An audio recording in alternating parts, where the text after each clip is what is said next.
Birds are beautiful creatures. You might even go as far as to call them majestic. But an under-discussed aspect of birds is just how varied they are.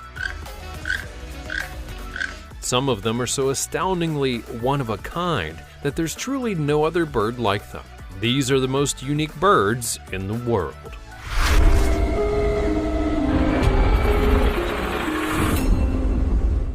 Number 20. The Potu bird.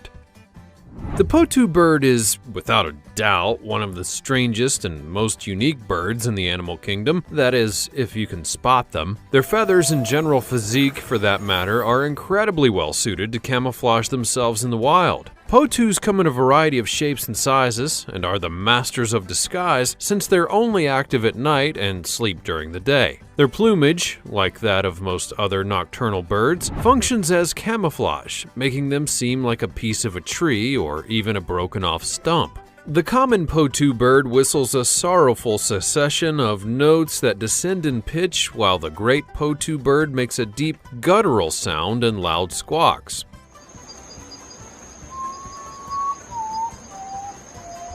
Many visitors have been scared by these eerie sounds, which have even inspired some crazy folklores about ghosts. The common Potu's cry is said to be the melancholy lament of a spirit in love with the fairway spirit of the moon. Potu birds have enormous mouths, while also having short beaks, and during the night their big jaws help them to capture moths, beetles, and other insects. Potus do lay a single egg, but instead of creating a nest, they put it in the crevice of a tree or a broken-off stem. Before we go on, like this video, smash the subscribe button, and click the notification bell right now, or this centipede will crawl on your face when you're sleeping. Now it's time for the sweet topic. The feather duster budgie is rather peculiar, rare, and a mutation of feathers that can happen in normal budgies. The mutation causes the feathers to become curly, almost giving the birds a glam rock look. As you can see, it sort of makes the budgie look like a feather duster, hence the name that's given to the mutation. Now there's no denying it makes the birds look extraordinarily unique and kind of badass. But as gorgeous as these budgies might be with their rock star vibes, it doesn't come without a serious downside. The very same genetic mutation that gives budgies these dazzling curly feathers are also drastically reducing their lifespan. They may be pretty, but they're destined to die young. It's so very sad. As always, comment down below using the hashtag #SweetTopic and let us know your opinion in relation to what we just showed you on the screen. Number 19. The Tufted Puffin. Puffins in general are a very strange and unique bird. Just look at the name. These fairly small birds are black seabirds with a stocky build and a large head. Adults are mostly black with the exception of a white face and a long golden plume that curls over the back of their head and neck. The bill is big and reddish-orange, with a vivid orange-yellow plate across the base of the bill. The tufted puffin is mostly found in the North Pacific, inhabiting open seas, islands, and cliffs along the shoreline. When breeding, it has a bigger head than other puffin species and is easily distinguished by its strong white face mask and golden head plumes, which are particularly noticeable during the mating season. It is possible for the tufted puffin to catch and keep a large number of tiny fish in its beak, often 5 to 20 fish at a time, in order to bring them to the babies in the nest. Adults consume their own food while still submerged in the water, and the first tufted puffin was discovered in Alaska and was at least 6 years old, which made it the oldest living puffin of all time. That's not as old as I would have thought these birds could live. Oh, those poor little puffers. Number 18. Potzins. Now, all I can say is wow. This next bird really looks like something from a time lost or a prehistoric age. You know, something that would have roamed with dinosaurs and cavemen. What is the name of this super colorful and wonderful bird, you may ask? Well, it's none other than the hoatzin. The hoatzin's a rather petite bird of size and boasts a turquoise and orange-haired appearance, and these colorful buddies are a neotropical bird, living in the Amazon basin along slow-moving rivers and lakes. Because hoatzins have such a distinct appearance, make such loud calls, and often live in social groups, it's not all that surprising that they're frequently found in their habitat and tend to make themselves a pretty easy target for prey. Here's a pretty crazy fact about the hoatzin. They share a very strange similarity with cows. Hoatzins digest their food using bacterial fermentation, just like cows, goats, and sheep. The hoatzin is the only bird in the world that has stomach compartments situated deep in the belly rather than in the rest of the digestive tract. Because the bird's diet consists almost entirely of leaves, which feed to the crop where bacterial fermentation takes place, the process is actually started by the crop itself. One of the drawbacks, though, of this bacteria, well, it can smell really awful. The hoatzin is sometimes referred to as the stink bird because of the foul-smelling bacteria that they emit. Number 17.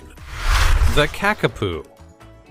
Now, speaking of stinky, another rather unusual bird is the kakapoo, which is a large nocturnal flightless lek-breeding parrot, and this flightless bird has a cute owl-like face belonging to the Katinga ecosystem in New Zealand. The adult kakapoo is a deep green with yellow and black, while the baby's more of a yellowish color. All of this to say, these little parrots are actually pretty adorable. The male's deep booming and squawky calls summon mates to leks, where males engage in mating. In fact, both males and females make a high-pitched, shrill cry, and there are many other birds that could be confused with the kakapoo, yet their nocturnal habits really differentiate them from any possible confusion. Since there are only a few managed breeding sites in the area, the chances of a kakapoo being misidentified are extremely low. The kakapoo is also considered to be a critically endangered species and is currently the focus of some fairly large conservation projects. Before humans arrived, New Zealand's forests were home to an abundance of bird species. However, due to overhunting and other predators,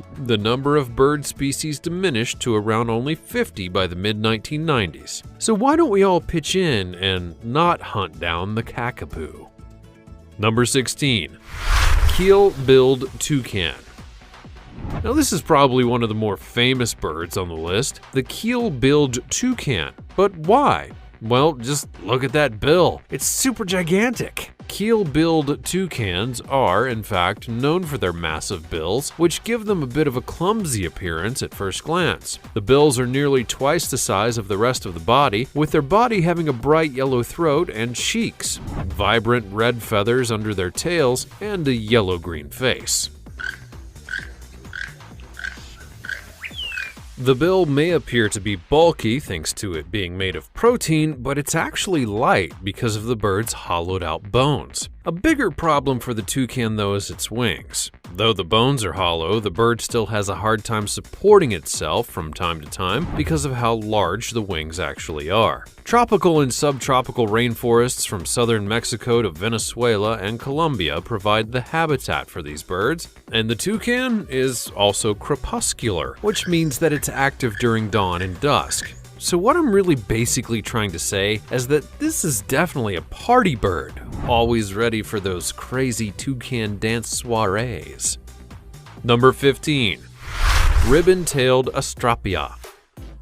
Such a fitting name for a bird that has such a fabulous tail. It really does look like a little ribbon, doesn't it?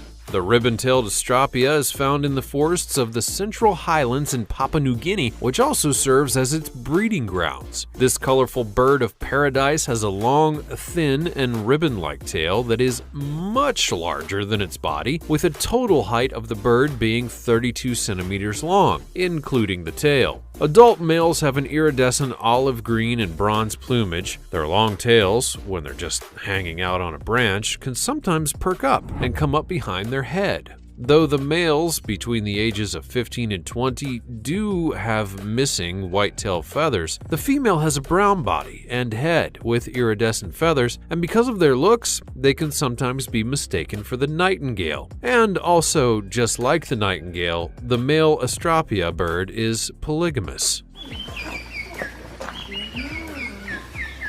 The name Astrapia was picked in order to commemorate the great naturalist and explorer of New Guinea, Fred Shaw Mayer. He was believed to have discovered the bird in 1938 and gave it the scientific name for the ribbon-tailed peacock. The ribbon-tailed Astrapia is listed as vulnerable because of its habitat loss and overhunting, because, you know, everyone wants those beautiful feathers. As of now, the bird is officially categorized as extinct in the wild. Number 14. The Quetzal.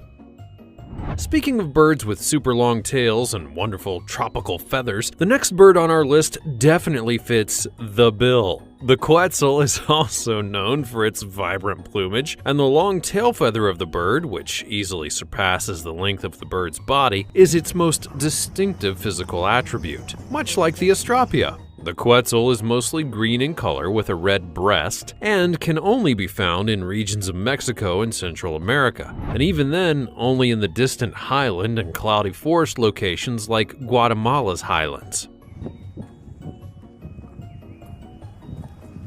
The Quetzal, which is a member of the trogon family, is a national bird of Guatemala and is the country's main symbol. Now, it may be seen on the country's flag along with its coat of arms, as well as providing its name to the country's national currency, among other places, and not only does it symbolize independence in the ancient Mayan world, but they're also considered to be one of the Mayans' spirit guides, known as Nahuals. Given that Quetzals often nest more than 200 feet above ground and that they're mostly green in color, they're not really often the most obvious birds to detect in a forest setting. They're also listed as near threatened on the IUCN Red List, which is due to the loss of their natural habitat.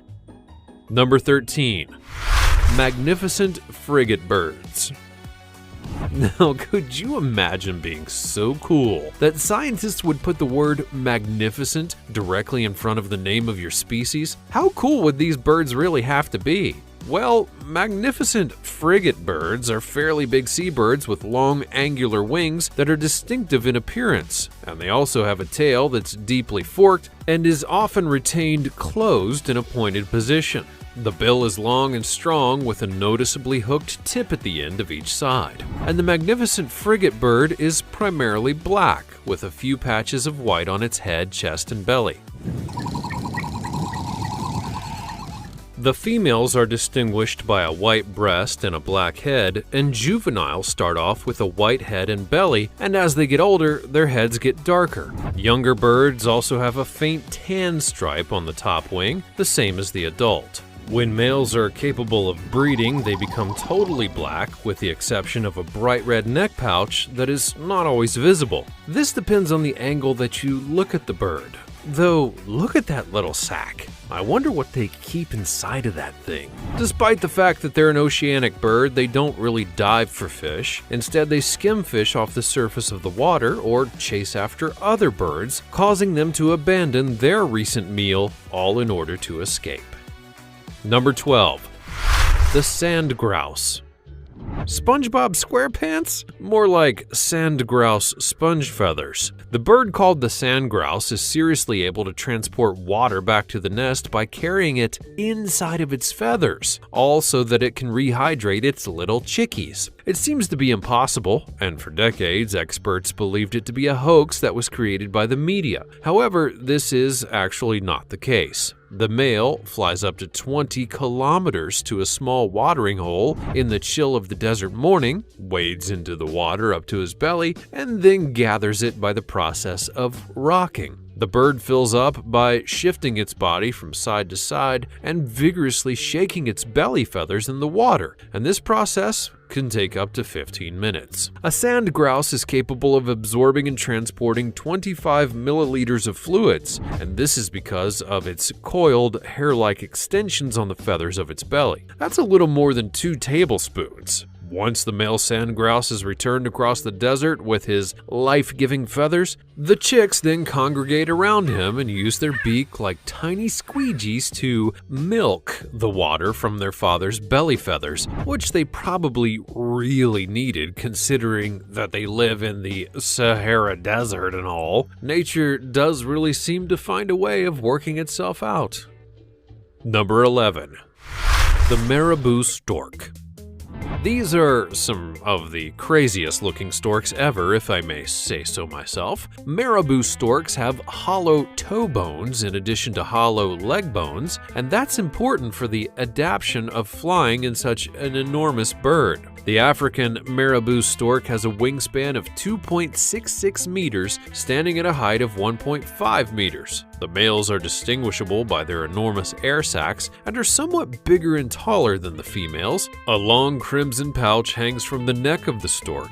But they are always ready to exploit any opportunity for a meal.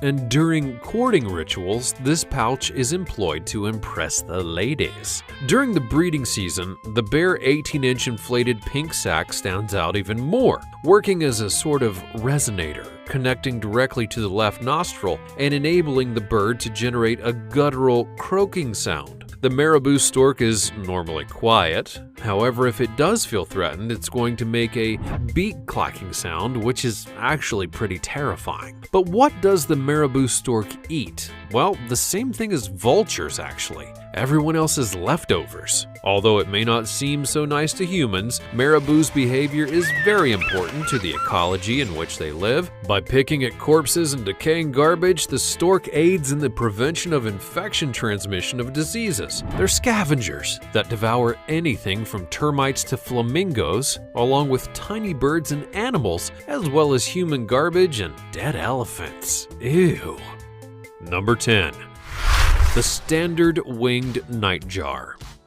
The next bird kind of sounds like it should be the name of a new superhero in the Batman universe. Nightjar, long-lost brother of Nightwing. The standard winged nightjar usually stands between 8 and 9 inches tall and has a song which is a kind of churring trill. The plumage is largely multi-shaded gray with brown-toned collar, and the standard winged nightjar has no white spots in the wings or its tail like other nightjars do. The wide white band across the otherwise totally black bird distinguishes the male from the female. During the mating season, males develop a 9th main feather on each side of the wing, which will develop to roughly 15 inches, or 38 centimeters in length, which amounts to being significantly longer than the length of the body. After the mating season, it frequently loses this long decorative wing feather, which either falls off or gets broken off, and there are no further differences in plumage between males and females after that. This bird is an African nightjar that lives in dry savanna areas from Senegal to Ethiopia, and its range extends from Gambia and western Liberia through central Cameroon, north to the Democratic Republic of Congo, southern Sudan, and probably even into northeastern Kenya, though they're usually found along the coast from Liberia to western Cameroon, as well as southeastern Uganda during the dry seasons. Number 9. The Cock of the Rocks. Now, no, we're not talking about some festival featuring your favorite 80s hair metal bands. We're talking about one of the most distinctive and beautifully original birds on the list, the Cock of the Rocks. And yes, that is really its name.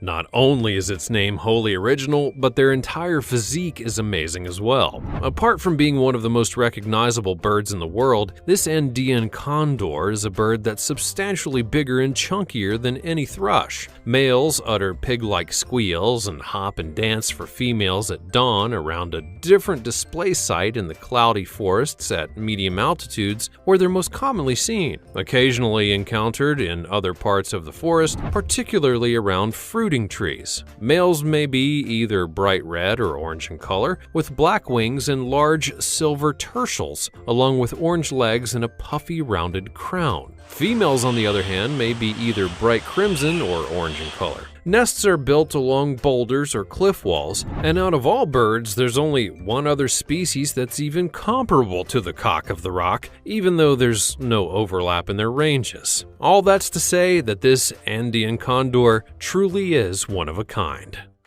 Number 8. The hooded pitahui.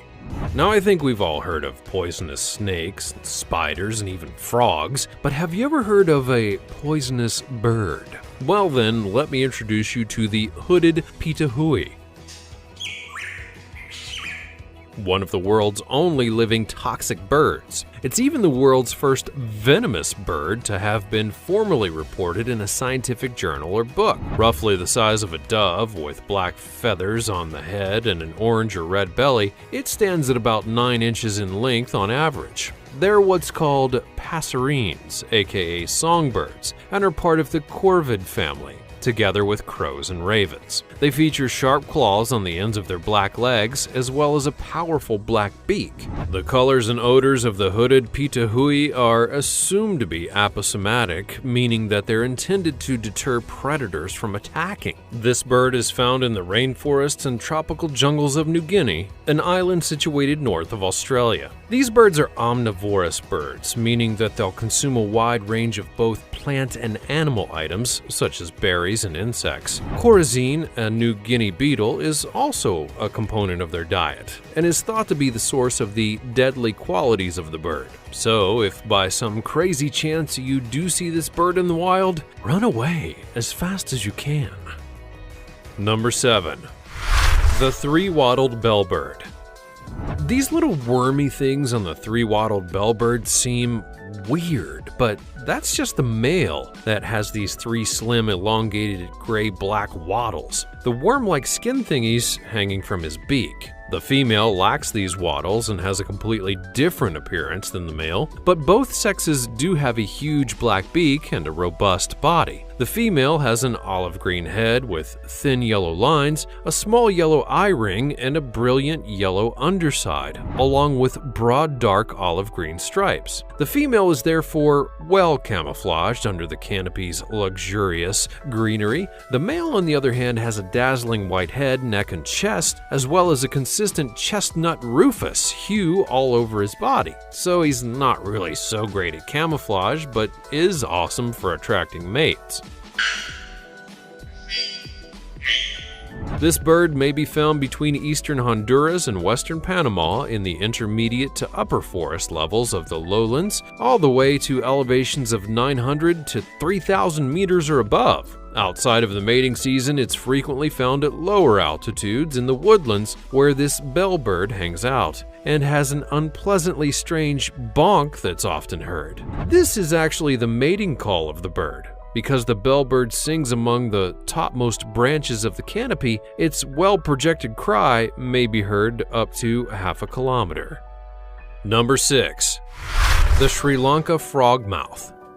The Sri Lanka frogmouth resides in the western Ghats of South India and Sri Lanka, and is a tiny nocturnal bird with a length of around 22 centimeters. These birds are sexually dimorphic, meaning that each sex has its own feather colors, with males being a light gray-brown and females being chestnut. The males also have a speckled crown and narrow barring. Their eyes are surrounded by short, stiff bristles, while the bill is broad and hooked in the middle. The eyes are forward-facing, and the nose is slit-like. Frogmouth species in deep tropical woods, evergreen woods, and bamboo thickets sleep in trees and might actually be found in plantations from time to time.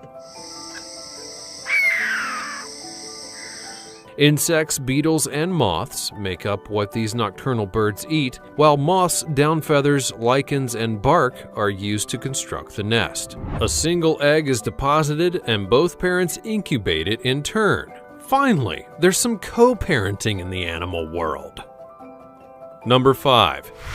The King of Saxony.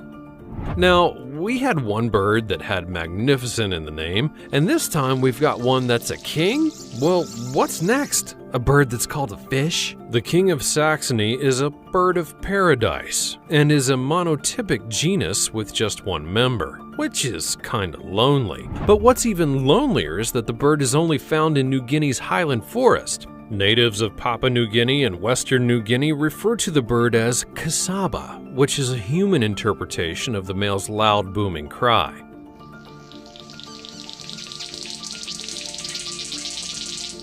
The adult king of Saxony bird of paradise is around 22 centimeters in length, having a dark brown iris, a black beak, brownish-gray legs, and an aqua-green beak. They also have two 50-centimeter-long scalloped enamel blue eyebrows, which may be erected at the bird's whim, and used to attract the ladies, of course. The unadorned female has banded underparts and is grayish-brown in color. Fruits, berries, and arthropods make up the majority of their